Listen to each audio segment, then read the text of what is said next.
Ayu Ting Ting panen pujian buntut kemampuannya berbahasa asing. Kemampuan pedangdut Ayu Ting Ting dalam melafalkan bahasa asing membuatnya panen pujian dari warganet. Sebelumnya, Ayu Ting Ting kerap dipuji karena fasih melafalkan ucapan menggunakan bahasa Korea. Terbaru Ibunda Bilqis Humairah, Ayu Ting Ting, ternyata diam-diam juga fasih berbahasa Melayu ala orang Malaysia.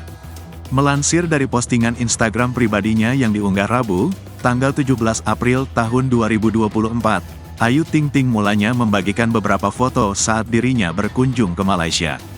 Dalam foto tersebut, sang biduan pun tampak berpose di dekat kolam renang dengan pemandangan gedung Petronas yang terkenal di Malaysia, serta penampakan gedung-gedung pencakar langit lainnya. Tak sendiri, di beberapa fotonya lainnya Ayu juga mengajak serta Bilqis. Namun yang menarik perhatian, calon istri dari Muhammad Fardana itu juga kepergok menuliskan caption menggunakan bahasa Melayu. "Cuti dah abis nih, nanti kita melawat dan melancong lagi dekat Kuala Lumpur. Alhamdulillah serono bercuti dekat Malaysia," tulis Ayu Ting Ting.